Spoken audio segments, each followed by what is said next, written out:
This day is brought to you by Progressive Insurance. Do you ever think about switching insurance companies to see if you could save some cash? Progressive makes it easy to see if you could save when you bundle your home and auto policies. Try it at Progressive.com.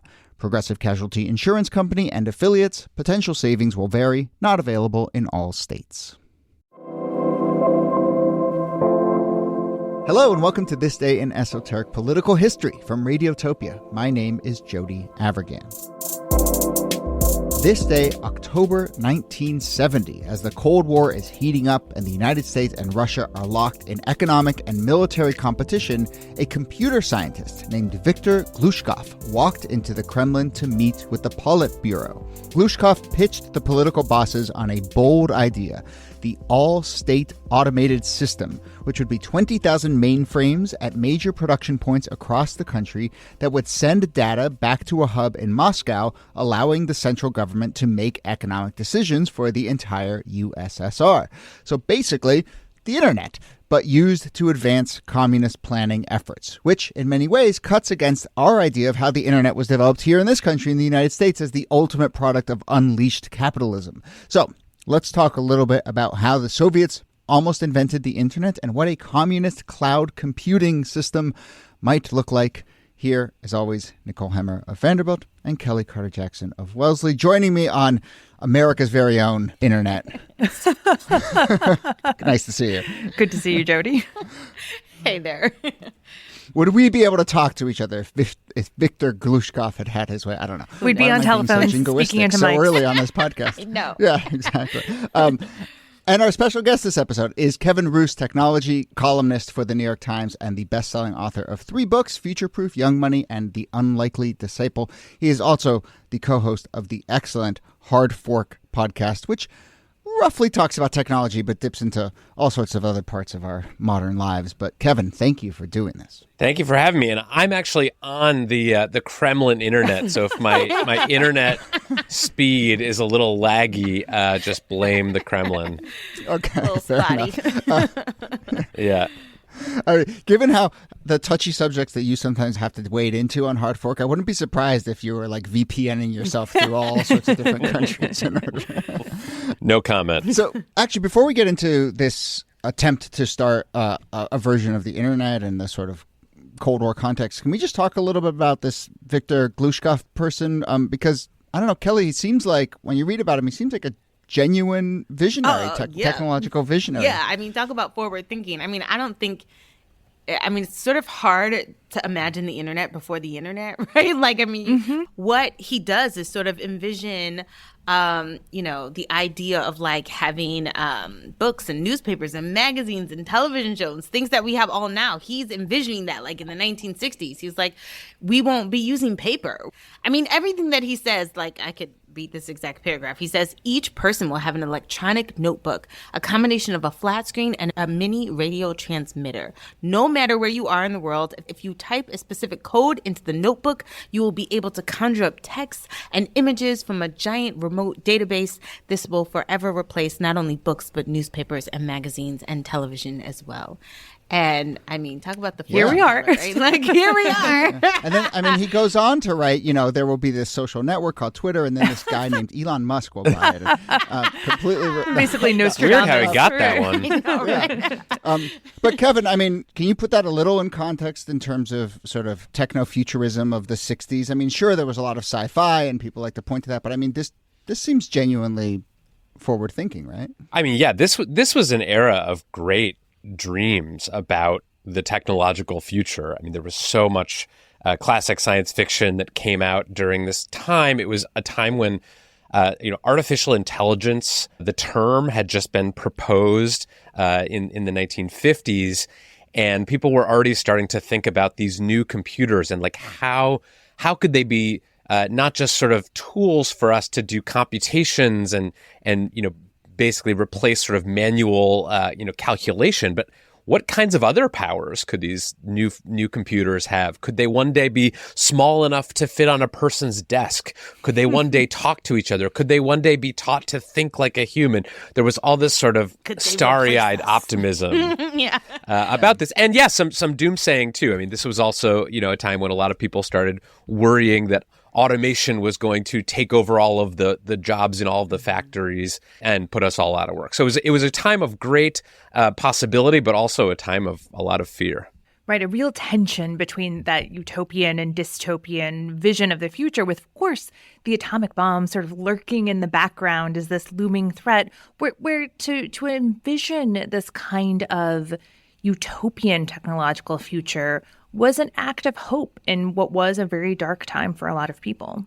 And I suppose that brings us to kind of the proposal that he makes, because we so much think of technology as being driven by, militaristic aims. And I think you think even more so when we think of Soviet technology as being entirely about those capabilities. And here we have someone who sees a vision about images and magazines and so forth and television in addition to all these other applications. But you mentioned something there, Kevin, about these computers not just being able to do kind of advanced computations, but talk to each other. And that is the sort of big imaginative leap that seems to be happening in this moment. And so I don't think it's a coincidence that it's just around this exact same time that here in the United States we're developing ARPANET. So, what is that history as best we know it of kind of why people are starting to really say not only can these things be powerful, but they can be connected?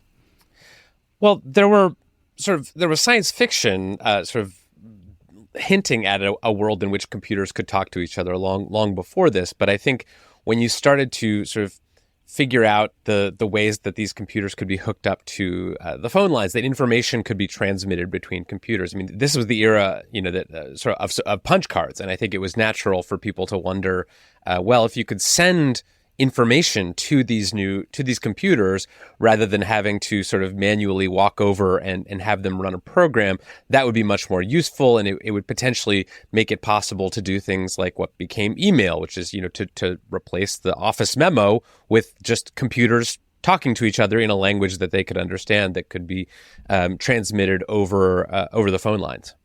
And as most of our listeners will know, ARPANET was a military project, and it was shaped in a lot of ways by nuclear weapons. This idea of how do you get decentralized communication where if one node goes down, all of the other nodes can kind of leap into action to bypass the one that has been, knocked off the planet by a nuclear weapon. And so you have this part of the creativity is being generated by this fear of a nuclear attack. It's being developed within the military, but it pretty quickly escapes those confines as universities are working on it as part of the Cold War state, but also companies begin to see what's possible with this new ARPANET. Yeah. And I think it's important to say that even though we think of the internet as like a privatized, tool, the government and the military still very much have their hands on this technology. They're not letting it really escape them in that way. It's not something that they're not really sort of steering in some ways. I think that's the big sort of question that we'll kind of build to is the balance between private enterprise and government assistance. And they're actually, I think, a lot more interconnected than maybe people like to tell themselves, especially people, in Silicon Valley. But I don't know. Let's get back to our man Victor here. So he has this idea for a network of 20,000 mainframes at major production points around the country. So it's worth pointing out that his pitch is really to advance an existing goal of the communist state. So he's not coming in here, fully thinking outside the box. But, and I'm going to sort of extremely simplify central planning in the USSR in the mid-70s right now. But, basically I think we maybe have this notion that a centrally planned economy sort of mandates come from on high and they get pushed out to, the entire country. But in fact, the first process of that is hoovering up a bunch of information from a, incredibly spread out country with a bunch of different kinds of manufacturing and different smaller economies within it. And so what he's really proposing here is, I think, a way to sort of gather the information in order to make those central planning decisions. And so that's where he gets this idea for using what was called cybernetics at the time, but basically gets this idea for the all-state automated system. Which is just it's a great name for an internet. Yeah. Right. And for a Soviet internet, right? It really drives home the point that this is an authoritarian project. Centralized planning. All state.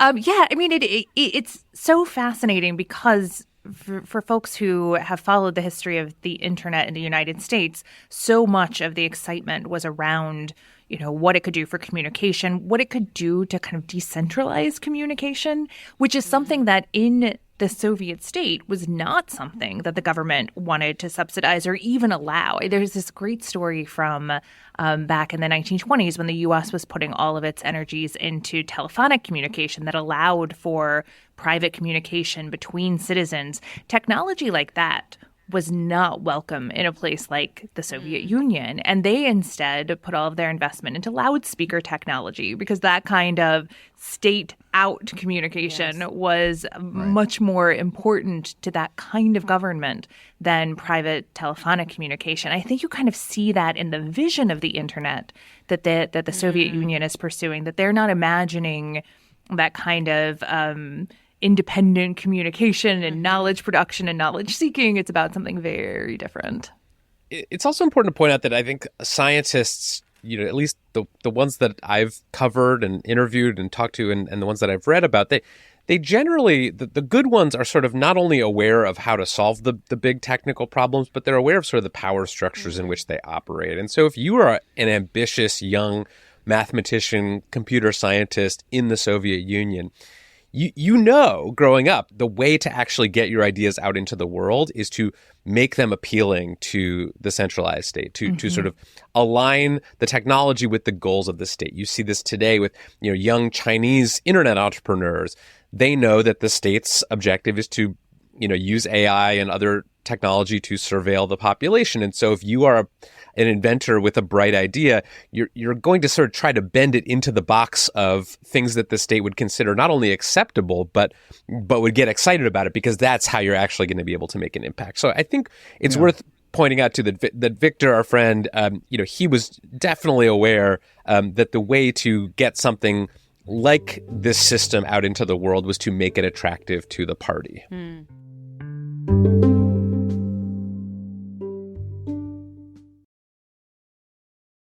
Before we get started, we want to tell you some exciting news from our friend and fellow Radiotopian Nate DeMeo. For 15 years, Nate's been telling incredible stories about the past on his podcast, The Memory Palace. Each episode, though short, only about 15 to 20 minutes long, finds beauty and meaning in history's dustier corners. The show's been a finalist for a Peabody Award. Nate's been artist in residence at the Metropolitan Museum of Art. And now he's releasing his first book, The Memory Palace, True Short Stories of the Past. It collects for the first time beloved stories from the show and new stories you'll only find in the book, plus photographs, gorgeous illustrations, dozens of magical little stories. It's available for pre-sale now and on November 19th wherever you buy your books, including Radiotopia.fm. If you love listening to your books, the audiobook version will be really special too, read by Nate and an amazing cast of voices ranging from Rishikesh Hirway, host of Radiotopia's own Song Exploder, to actors like Carrie Coon and Ryan Reynolds. So with the holidays coming up, this book would make the perfect gift for the book lover on your list, or that person who's impossible to shop for. The Memory Palace, True Short Stories of the Past. Congrats to our friend Nate, and everyone else, go buy it now. We want to tell you about another podcast from PRX called Monumental. This podcast explores questions about the past, present, and future of U.S. monuments, uncovering the stories about what and who is important, as well as the stories that have been left out. Join host Ashley Seaford across the country with their team of journalists. Listen wherever you get your podcasts. And ultimately, he runs up against those barriers because he's pitching it as something like, okay, we can do this command control economy if we have the computers set up this way.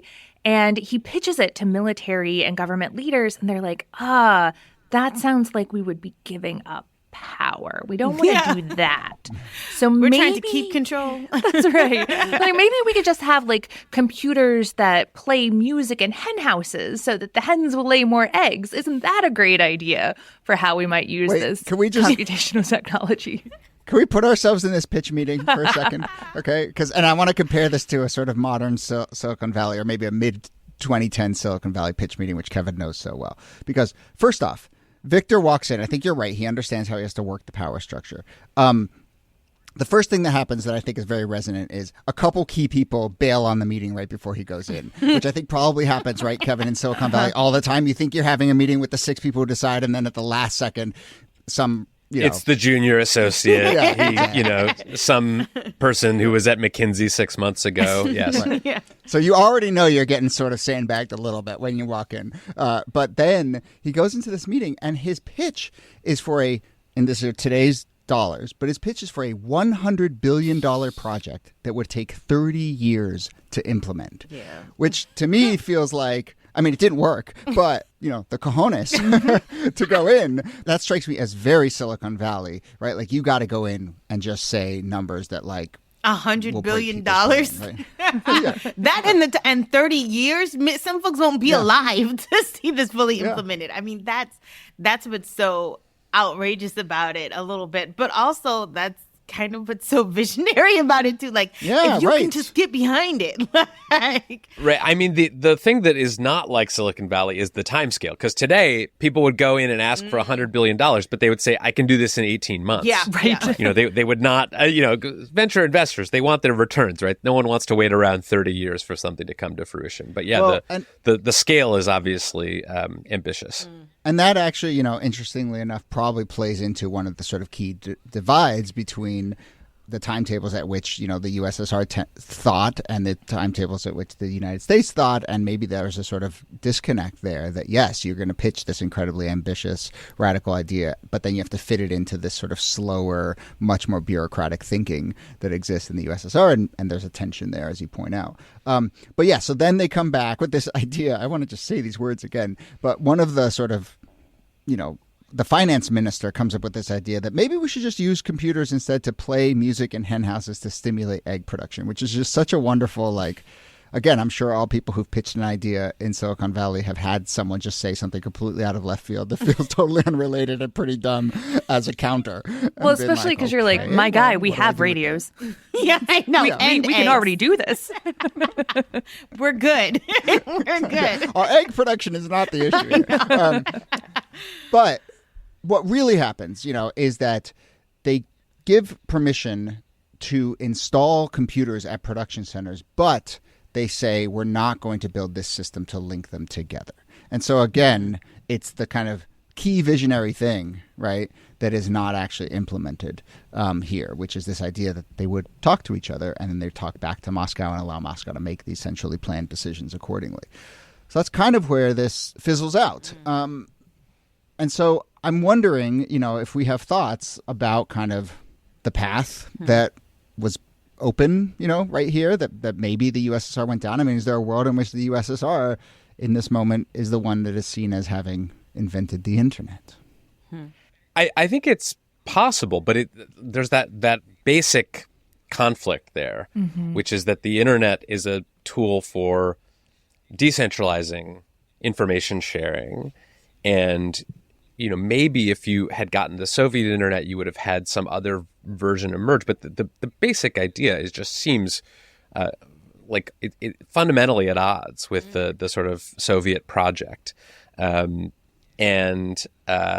yeah, I don't know that it would have worked even if they had approved it and tried to build it out and scale it, because I think at some point, if the technology had been good enough, it would have led to some sort of subversive. This is what we saw in the internet, where ARPANET, this project in the US that did eventually sort of lay the foundation for the internet. The first people who were sort of hobbyists and obsessive on the internet were using it for a lot of subversive stuff. It was not just, middle managers sending emails, because they grasped that this was a potentially, a decentralizing technology. And so I think eventually the Kremlin would have seen something that said, maybe this is getting a little too subversive for us and we're going to shut it down. But I have no idea. What do you guys think? I kind of think the fact that the Soviet Union is mulling over this technology is also what sparks the United States like, hold up, wait a minute. Yeah. They cannot have anything that we have or even superior to what we have. And in some ways you might say that even their process of thinking about this in some ways accelerates the way that the United States and others are thinking about who can harness this technology first or fastest or most completely. And so I don't know. Again, to go back to the egg, it's like the chicken and the egg. I feel like the idea of like sparking this other thing. But there's a whole body of literature on this, but I think it's roughly true that actually the U.S. sort of overestimating Russian capability, getting freaked out and developing their own capability accordingly is actually a pretty big dynamic across the board in this era. And so I think you're right. It fits in. I also think there's something about cyber socialism in this moment. It's 1970. The Soviet Union realizes it has some problems, that it is creaky and needs updating, and the system isn't holding together very well. And you could imagine a world in which this idea of cyber socialism actually does allow them to leap ahead in terms of economic management to sort of get over some of that old creakiness. But one of the things we saw with the reforms to the economy that led to a little bit of openness in the 1980s was when you started to open it, then the whole system began to crumble because the revolutionary impulses of that opening led to revolution. And so you could both imagine how the technology could save the system, but also how it could inevitably, sort of lead to its destruction as well. Yeah. All right. So as we wrap up, I do want to get to this larger question of the story of technological revolution in the last 50 years in this country, and how much it's a story of sort of private, unfettered capitalism and how much sort of government fits into that. Because, Kevin, I think there's a very rough version of this story in which someone can say, well, look, see, when a visionary like this walks into a room full of communist bureaucrats, he doesn't get his way. And here in this country, those visionaries are unleashed and they can get their way, and the Steve Jobses of the world and the Elon Musks of the world can just, go for it because of good old fashioned American capitalism. How much do American entrepreneurs like to tell themselves that story, and how much is that story true? I mean, I think American entrepreneurs have something today that entrepreneurs in the 50s and 60s, the middle of the 20th century, didn't have, which is a community of venture capitalists who want desperately to throw bags of money at them to take on risky and speculative projects, right? That capital structure didn't really exist until sort of later in the 20th century. And so you didn't have Sand Hill Road in California where all the venture capital firms could make you an offer for your early stage startup and fund your ability to scale your project.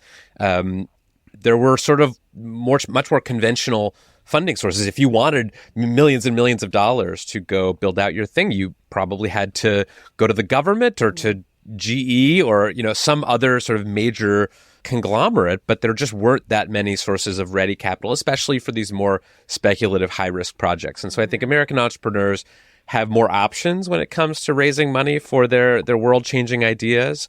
But I think it's also important. It really matters that the internet stems from public investment, along with private investment. But the initial sort of seeds of that were from public investment, because I think it's important to keep in mind the fact that even though a handful of brilliant programmers and idealists may have built out the sort of infrastructure for the internet we have today, it was really with the permission and the support of the government and the public that it happened. And in a political system where so often public and private are posed as at odds, it's a good reminder that typically they work hand in hand, and that kind of public investment can lead to this enormous private growth. All right. Well, Kevin Roose, thank you so much for doing this. Just final question, which is, if this had all taken place in the United States, I mean, put this in context. Would Victor Glushkov be on the list of legendary visionaries, Silicon Valley visionaries who people whisper stories about? I mean, walking into a room and pitching $100 billion in the 30 years back in 1970, would his name be there alongside? Yes, I think we would have called it the Victor Net. And I think life as we know it would be radically different. There you go. All right. Well, your VictorNet held up remarkably well during this conversation, so thank you for joining us. But Kevin Roose, co-host of Hard Fork and technology correspondent and columnist for The Times, thank you so much for doing this. I know it's a busy time, so appreciate you making the time. Thank you, comrades. Nicole Hemmer, thanks to you. Thank you, Jody. And Kelly Carter-Jackson, thanks to you. My pleasure. Thanks for listening to This Day in Esoteric Political History. Our researcher and producer is Jacob Feldman. Our producer is Brittany Brown. Our transcripts, which you can find on our website, are done by Kala Nakua. This Day is a proud member of Radiotopia from PRX, a network of independent, creator-owned, listener-supported podcasts. Audrey Martovich is executive producer. Yuri Lasordo is director of operations. If you want to support the show, tell a friend about This Day and become a member of Radiotopia at whatever level works for you. You can do that at our website, thisdaypod.com. Also on our site, you can find transcripts, sign up for our newsletter, find links to follow us on Instagram and Threads, buy merch like shirts and hats and phone cases, find information about our theme song, give feedback on an episode we've done, or suggest topics for a future episode. That and lots more, thisdaypod.com. My name is Jody Avirgan. We'll see you soon.